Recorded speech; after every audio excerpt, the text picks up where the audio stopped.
Lepo pozdravljeni. Danes se nahajamo pred eno najbolj prepoznavno mesarijo v mestu Maribor. Mesarija Nikelj je na trgu že prisotna več kot 70 let.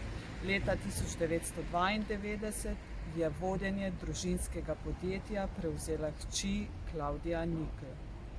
Lepo pozdravljeni. Prosila bi vas, da mi na kratko predstavite vašo zgodbo. Lepo pozdravljeni tudi vi.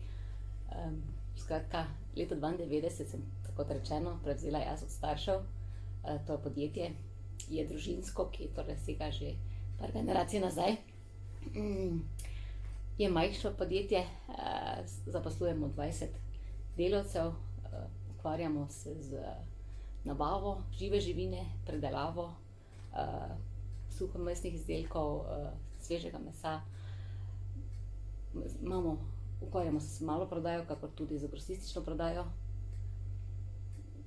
Poskušamo biti čim bolj lokalno usmerjeni v nabavi živine, tako da se nekih uvozov ne poslužujemo radi, če se le da, se tega izogibamo. Kot podjetje skušamo biti čim bolj kvalitetni na tržišču. Na promocijo ne damo kaj dosti, pač bolj jaz pravim, da se promovira sam izdelek in da je to največ šteje, kot pa ostala reklama. Morda bomo tudi kdaj v to bolj dali več poudarka na propagandi, ampak trenutno nam ni bilo potrebe. Po končani osnovni šoli ste se odločili, da se vpišete na srednjo ekonomsko šolo, ker ste tudi končali ekonomsko-komercialni tehnik, in potem ste se odločili, da naredite prekvalifikacijo na srednji šoli za prehrano in živilstvo za poklic mesar. Zakaj ravno tako in ne obratno? Zaradi tega, ker sem že od malih nog v mesariji, saj veste, če je družinsko podjetje, polje, si prisoten pač koliko se le da, in sem bila tega mnenja, ko sem osnovno šolo končala, da ker dosti se že spoznam jaz na mesarsko branžo, pa mogoče bi bilo prav, da se še izobrazim malo tudi v finančnih zadevah, ki so povezane z podjetjem. Na kaj pa sem seveda vedela, da tudi živilska šola je pomembna, pa sem se v obdobju srednje šole odločila za eno in drugo, tako da sem zaključila tudi živilsko kot za mesarja, živilca. Ali ste se kot srednješolka vedeli in se zavedali, da boste nekoč prevzeli družinsko podjetje, ali so to bile vaše sanje?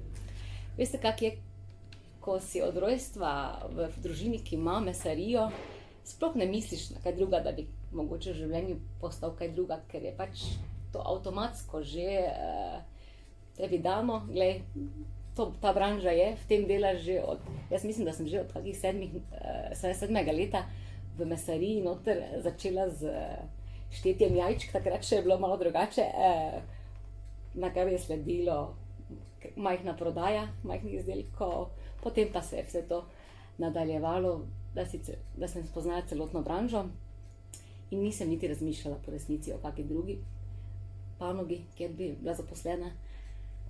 Sem rekla, ekonomijo sem šla študirati bolj iz tega vidika, ker v tem poslu tudi rabiš za vodenje, znanje iz finančnih stroke. Glede na to, da ste bili udeleženka izobraževanja odraslih, kako ste bili zadovoljni s samo izvedbo izobraževalnega procesa? Ste kaj pogrešali? Vas je kaj zmotilo? Ne, bilo mi je zelo všeč izobraževanje. Mogoče, če bi imela več časa, bi se celo udeležila celotnega programa rednega šolanja, ker le je bilo dosti naenkrat, ampak če si se potrudil, se je dalo vse naučiti v kratkem času. Ste kot udeleženka izobraževanja odraslih pridobili dovolj temeljnega in kakovostnega znanja s področja mesarstva? Glede na to, da sem že bila zelo dolgo v tem poklicu, sem vseeno opazila, da je dosti takih detajlov majhnih, ki jih v sami praksi morda ne pridobiš in jih moraš se priučiti. Tako da je bilo zanimivo ta dodatni pouk v tem poslu.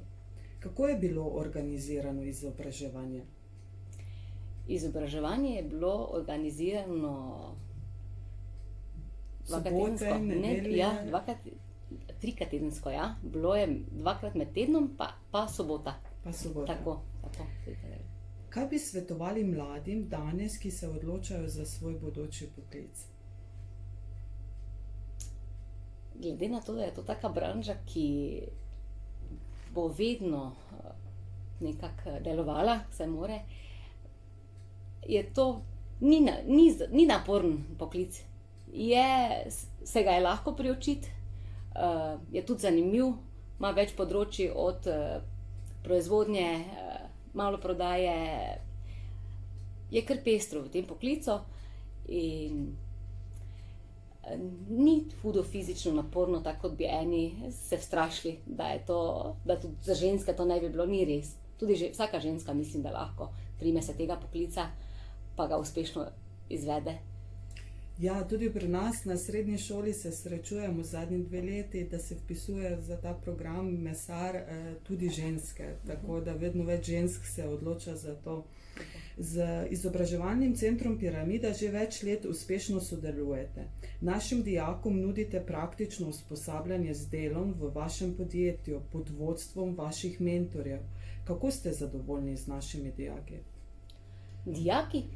95% so vaši dijaki zelo pridni, tako da jih vsako leto z veseljem sprejmemo, ko se kjer javi, da bi prišel. Dosti dijakov vaših konec šolanja tudi obdržimo, jih je kar nekaj, ki so se odločili, da bodo ostali pri nas. Žal je bilo nekaj takih, ki so od krajev oddaljenih z Maribora, pa se žal niso mogli odločiti za ostanek, ampak drugače pa glede znanja iz šole že kar precej prinesejo znanja. Praktičnega seveda ne more toliko, kolikor se ga pol tukaj priuči. Smo pa zelo navdušeni nad tem, da so kar podkovani v sestavi goveda, prašičev. Ne rabimo nič tu detaljno več učiti, kot si bi mislil mogoče. Gospa Klavdija Nikl, hvala, da ste si vzeli čas, da ste nas popeljali po vaših prostorih. Uspešno poslovno pot vam želim še naprej. Hvala, tudi meni je bilo v čast, da ste me izbrali za intervju, pa lep dan še želim. Hvala. Del te zgodbe je bivši dijak izobraževalnega centra Piramida Tilen Poharič, ki je začel pri vas opravljati praktično usposabljanje z delom in vse do danes, ki je pri vas zaposlen. Po podatkih Zavoda za zaposlovanje v zadnjem času pri delodajalcih najbolj narašča povpraševanje po poklicu mesar. Mesar je poklic prihodnosti. Tilen, kaj te je vodilo, da si se odločil za poklic mesarja? Najprej lepo pozdravljene.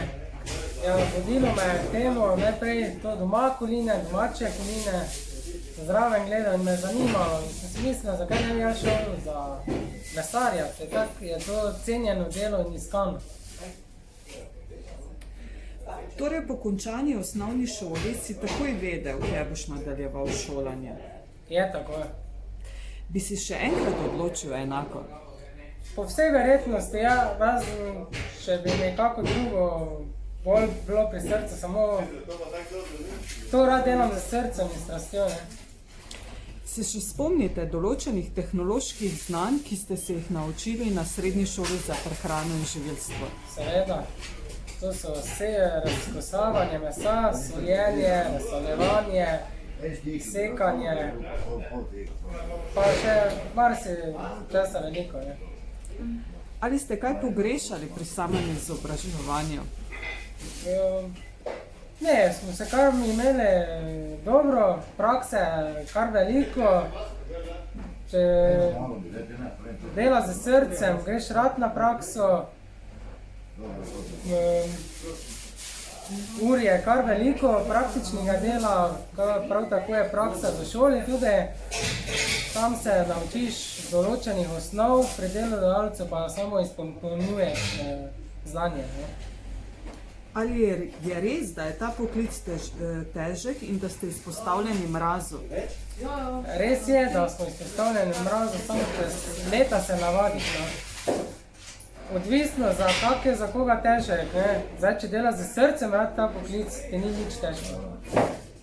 Tilen, hvala lepa, da si vzel čas, Hvala, da si hvala. predstavil deficitarni poklic, iskan poklic.